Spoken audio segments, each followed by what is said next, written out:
The Father is who He is. Cool. So I've got a new vlog called like make your relationship successful from a male point of view. Okay, I think coming into my age now, I'm getting older. I've developed new mindsets. One, I'm trying to develop a husband mindset, even though I'm not a husband, and a father mindset, even though I'm not a father yet.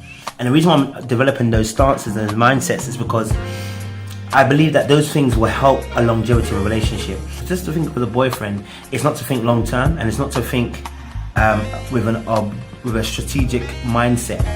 And in anything in life, you have to think ahead. You have to think ahead and think where you're going to and how you're going to make this work when it comes to just simple things. Now, if you want to build an empire, the Bible says, listen, to build an empire, the kingdom can't be divided. So I'm looking from a husband and a father point of view.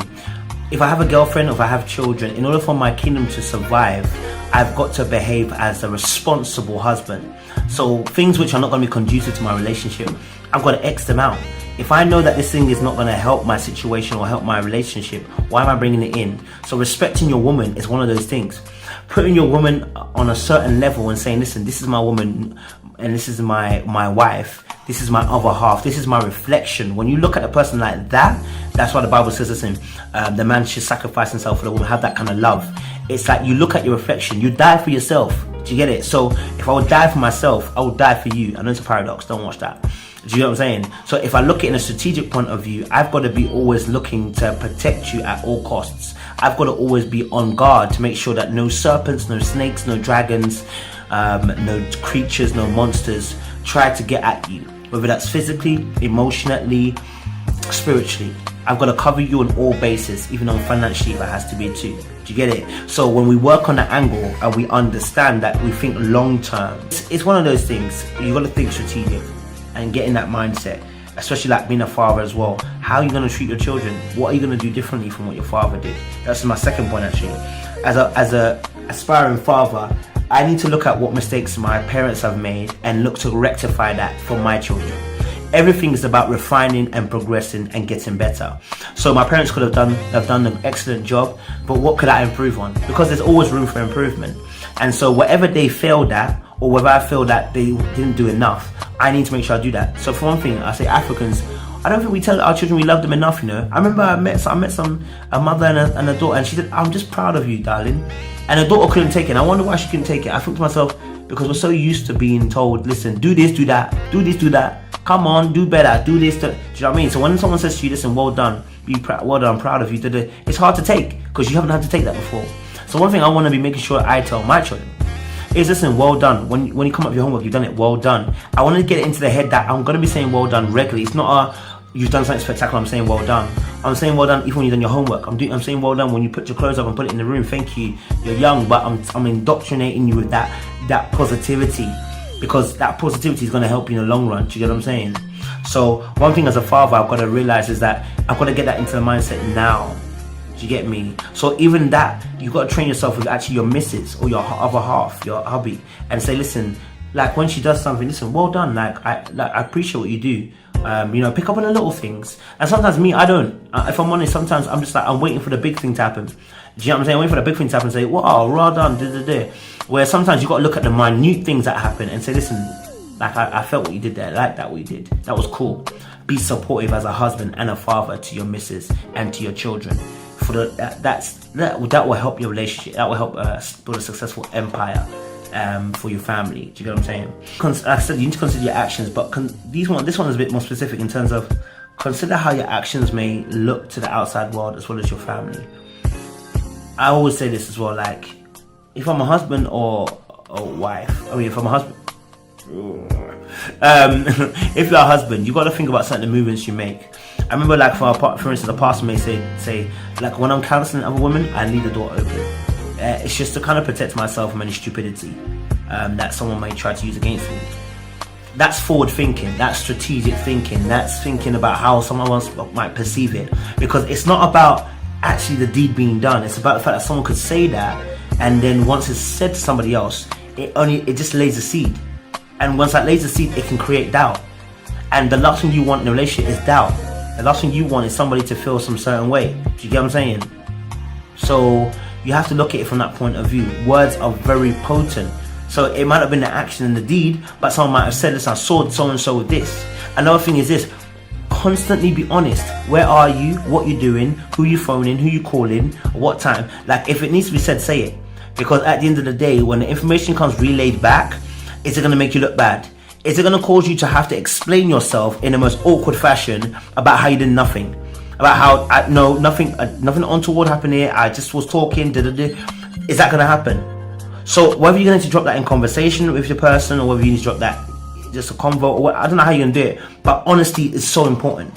Be honest from the beginning, so that when you have to be honest at a certain sticky point, your honesty counts for something. But if you've lied, when you get to a point where you have to be honest, it's very hard now for the other person to believe what you're saying, because you've lied already. Do you get it? So the one thing I learned from my ex-missus was that she was always honest.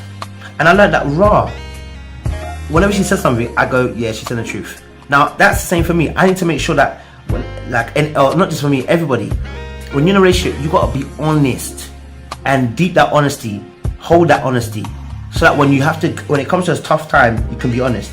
Get it? Love must abound, agape style. In order to make your foundation, your empire work, love must exist in agape. Agape means unconditional love.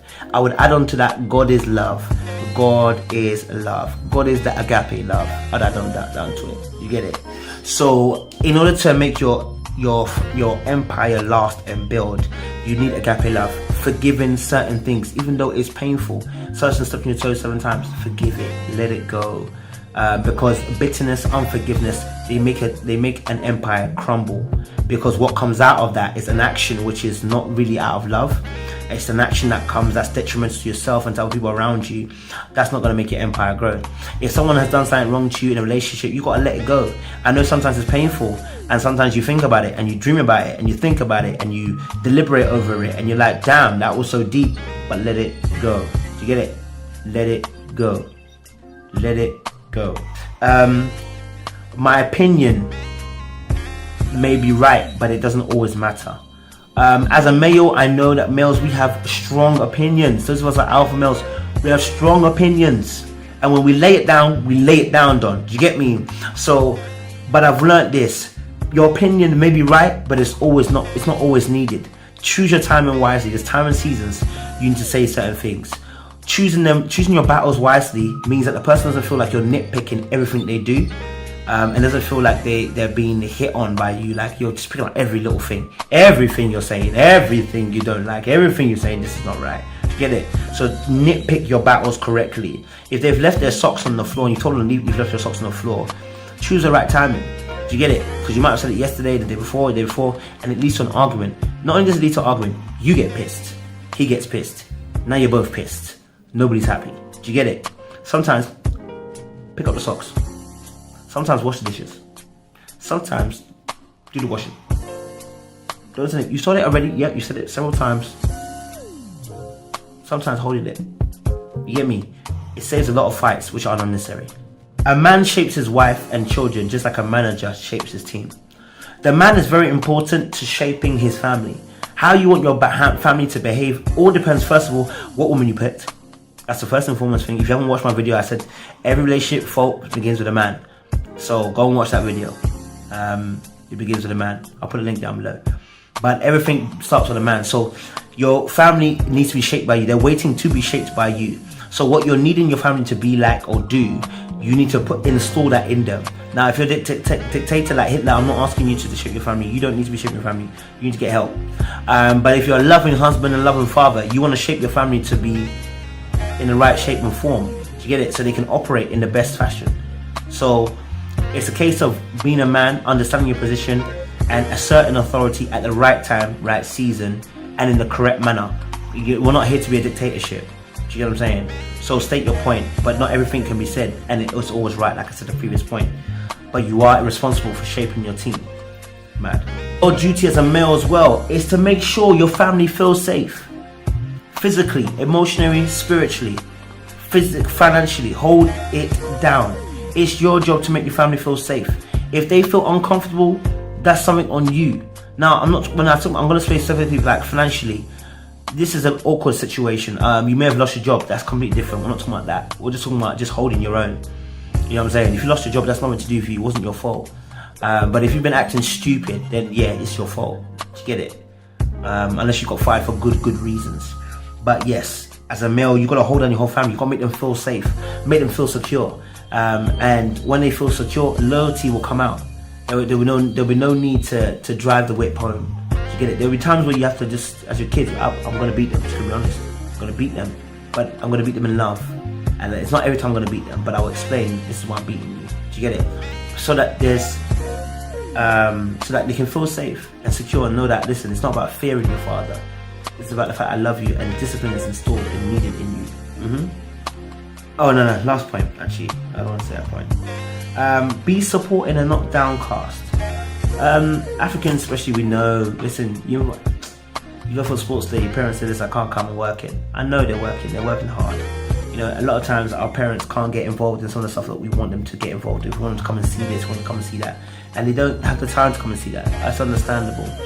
But I'm going to try and make that time and try to be supportive of my woman's ambitions. She may want to dance, sing, live life, be on the stage, whatever. I'm going to try and support those ambitions. And as my child, I'm going to try and support your dreams and goals and aspirations that you're willing to go into.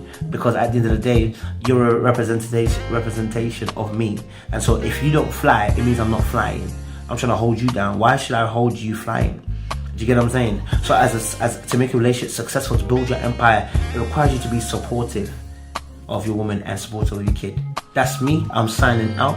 And I said, like I said, don't get mad, get smart, and get gay. Are you mad? Are you mad? Are you lean? Boom.